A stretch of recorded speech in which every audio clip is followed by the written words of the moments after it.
So, what's been happening in the Hamilton residential real estate market, you ask? I'm glad you asked the question. My name is Mike McCarthy with Remax Escarpment Realty, and I'm here with my monthly report on the Hamilton residential real estate market called the Monthly Market Minute. I know it's always more than a minute, but we'll try to get to it real quick. Okay, so as you know, we always start off with the median sale price, and look at that, holding pretty steady. We finished out October at 715,000 for the typical home sale in Hamilton. That's down 7.7% from the same time last year. But over the 2 year horizon, which we've started to look at, just so we don't get too depressed about how prices have come down, still up just shy of 14% from the end of October of 2020.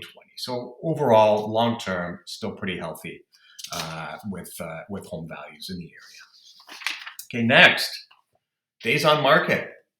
Look at that. It's holding pretty steady too. We're still at, for the third month in a row, 20 days, the median time to sell, the median number of days to sell a home in Hamilton. And other than I know we got used to the 6, 7 days over the last couple of years through what's called, let's refer to that as the COVID phenomenon, I guess.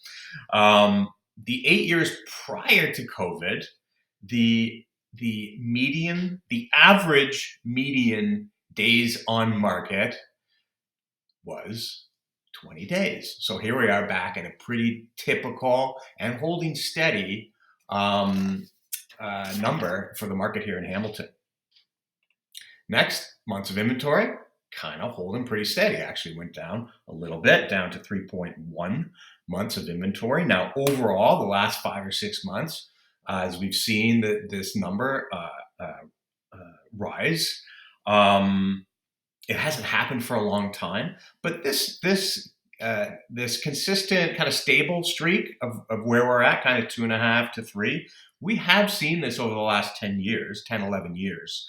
We've seen a similar stretch in 2018, 2017, 2012, kind of in 2013. I don't know, might be pushing it a little bit, but one that was pretty close. So again, nothing out of the ordinary for what we're seeing here. Pretty somewhat typical, anyways. Stretch of activity. All right, moving on. Let's go to number of new listings. Look at that, holding steady. Pretty typical number for fourth month in a row. The only thing is, sorry, let me get that in order. So up 10% actually from the same time last year, which is interesting. We haven't seen too many numbers go up in that period. But so it's not in October, it wasn't a super low number, but definitely on the low side for what a typical October is. So less people kind of getting on the market. It might mean that people are just kind of staying back. And then with sales, really low. It's holding steady again, but as you know, if you've been watching this, we've had a number of months that have been the lowest activity months that we've seen in a really long time. This past October, not any different. Down 43% from the year before. We only had 462 unit sales in the market. And going back to 2012, that 11-year span that we can pull this data from, it's down 25% from the next slowest October. So 2012. So a lot of real lack of activity. You may see help this realtor charity pop up. I don't know. Maybe it's just been a low activity. So not a lot of commissions for the realtors. I know you're all shedding many tears. And what's interesting, the sales to new listings ratio was up again, 48%. So again, really like in a balanced, stable position we've seen over the last few months. And let's get to, again, holding yet again, the number of listings holding pretty steady. 1,455 listings on the market at the end of October.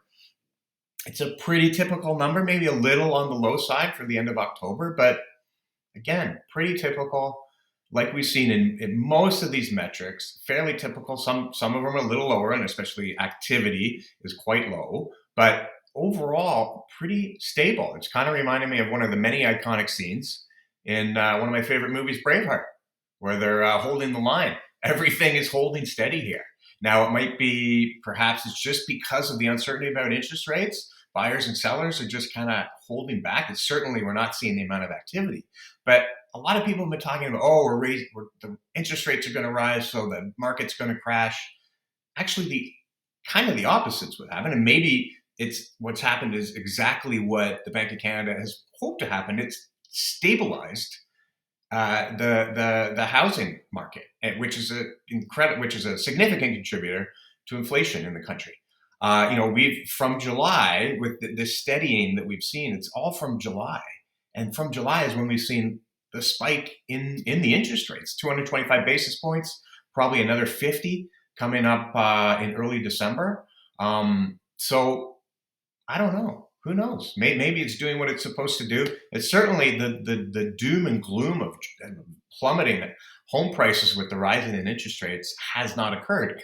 It may, who knows what the future brings, but and we will see next month. Let's get Mel out of here. We'll see what happens next month as we finish up November. As you know, we'll get back to you with another report and wrap up and see where things have been, speculate on where things are headed. And of course, thank you very much for taking the time to watch this. I hope you enjoyed it, that you learned something, piece of information that was valuable to you.